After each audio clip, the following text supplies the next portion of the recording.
It's Sunday, April 15th, 2012. I'm Kevin McShann, and this is the McShann Sports Beat Report.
Boston Red Sox centerfielder Jacoby Ellsbury has been placed on the 15-day DL with a dislocated right shoulder.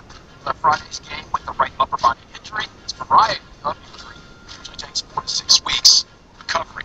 Now the injury to Els sure leaves some big socks to fill for Boston. Last season, Ellsbury really broke out. He ranked in the top 5 in the American League in average runs, home runs, as well as stolen bases. And according to Baseball Reference, only Jose Bautista was more valuable in the AL last year. He's also 30-30. Ellsbury was taken by ambulance to Massachusetts General Hospital after the game for further evaluation. The team has released no additional information, but I can tell you this. Bobby Valentine said he expected another outfielder to be here in Boston by tomorrow. In Pawtucket made a late scratch before their game Friday night. Che-Hsuan Lin, the Taiwanese outfielder, was scratched. I would expect that he's coming up here, which means Ellsbury's headed for the disabled list. David Ortiz was watching the replay on television. He had to turn his face away. He was so perturbed. He saw Ellsbury in the clubhouse training room before he went to the hospital and said, look, Els was in so much pain he couldn't even take off his shirt. So it doesn't look good at all. And fellas, it's almost exactly 2 years to the day that Ellsbury collided with Adrian Beltre in Kansas City and fractured ribs and then missed all but 18 games of the season. Yeah, I was going to bring that up. He's had a history of injuries. How much concern that he could miss significant time? Well, again, I hesitate to advance that too far, Jay, but believe me, the reaction of the players that I talked to, from Dustin Pedroia to Darnell McDonald, Cody Ross, they said, look, it looked bad. It was bad. Reid, Brignac, the Tampa Bay shortstop, fell on him, said, Ellsbury was doing some yelling and screaming out there, was in considerable pain. It would not be a stretch to suggest that he's going to miss a good bit of time. Where are the Sox without him in the lineup? You're talking about removing your MVP runner-up, as you guys alluded to. The leadoff man in the order, Carl Crawford, to go down in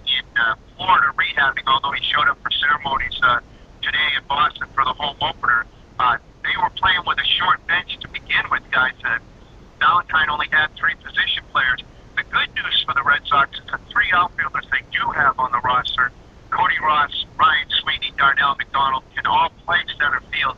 I would expect Ross will probably get the majority of time there while he's gone. But I mean, Ellsbury's the trigger man, and not having him in the lineup is going to be a significant loss. Shuffling a reduced deck of cards when you're attempting to compete at the highest of levels can prove to be extraordinarily difficult when your ringleader of inspiration and energy goes down for the count. And that's exactly what happened on Friday to the Boston Red Sox as they lost their center field phenom in Jacoby Ellsbury after he collided with Tampa Bay Rays shortstop Reid Brignac, causing him to dislocate his right shoulder. As a result, Ellsbury is headed for the 15-day DL, leaving the Red Sox in a state of shock, desperation, and flux. Despite preliminary reports which suggested that Ellsbury would be out of action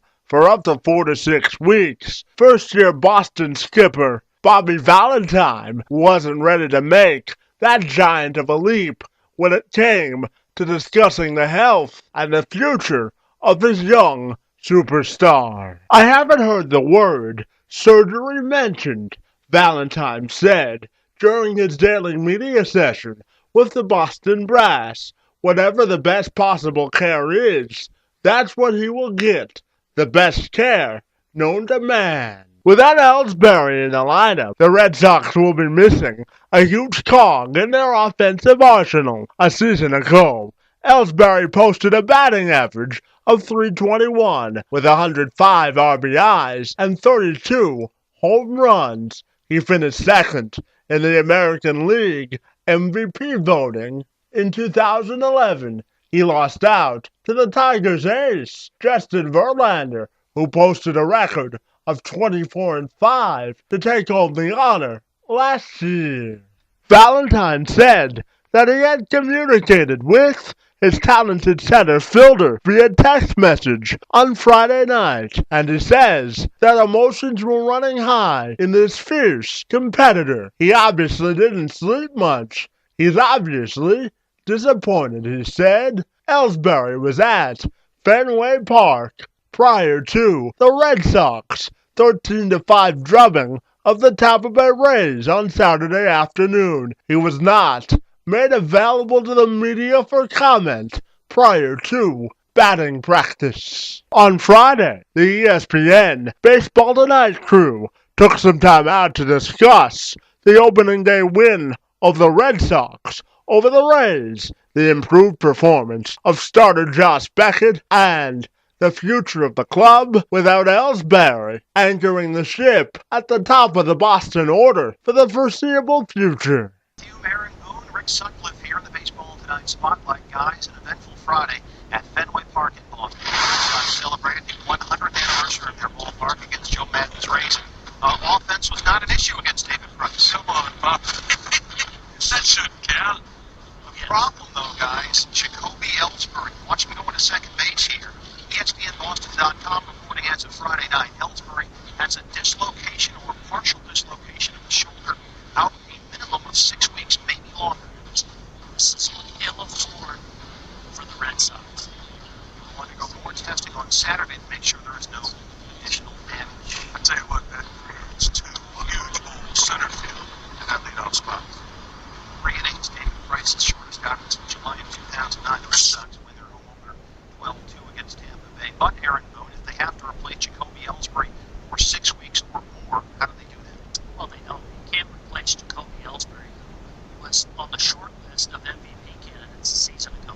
Not only is he a Gold Glove center fielder, but he's their leadoff hitter. He is their spark at the top of that order. And when you think of the Boston Red Sox over the last decade, you think of a juggernaut of an offense. And now with Carl Crawford already lost, Jacoby Ellsbury now down, this is a very ordinary-looking offense. I thought there was some very good news here for Red Sox fans. Josh Beckett Saturday in Detroit gave up 5 home runs. Friday against the Rays, 1 run on 5 hits in 8 innings. He looked like a different guy. He really did, Steve. To begin with, the last couple of starts of last year, I didn't think he was healthy. He got roughed up against Baltimore, and then in his first start, as you said, he gave up all the home runs. The fastball command was not there. Oklahoma as Josh Beckett has. That's one thing you can always control. Normally that glove's not going to move on the fastball. It was all over the place the last several starts until today. He owned that outside corner to right-handed hitters. Knowing what everybody's trying to do at Fenway, they want to get the ball up on the monster. He kept doing it. All right, good day for Josh Beckett. Bad day for the Red Sox. They lose Jacoby Ellsbury, it seems like right now, for these 6 weeks. The mass unit that is the Red Sox is quickly learning the meaning of doing more with less. The Bobby Valentine era is getting off with a thud instead of a bang, with 2 prominent players now out of commission for the foreseeable future in Carl Crawford and Ellsbury. With that in mind, additional pressure will certainly be placed on the shoulders of Kevin Youkilis, Adrian Gonzalez, and Dustin Pedroia, as a significant gap has now been placed at the top of the Red Sox order, and with Red Sox Nation at a fevered pitch to maintain the standard of excellence they have come to expect from their boys of summer at Fenway Park. The resiliency of both Valentine and this year's crop of Red Sox representing Beamtown will be quickly put to the ultimate test, because failure at Fenway Park for this group of passionate and sometimes enraged fans is an unacceptable and unexpected solution. With that being said, we'll all have one eye pierced towards the performance of the Red Sox over the next 6 weeks to see if they can perform under pressure. Kevin McShann, Sports Beat, reports.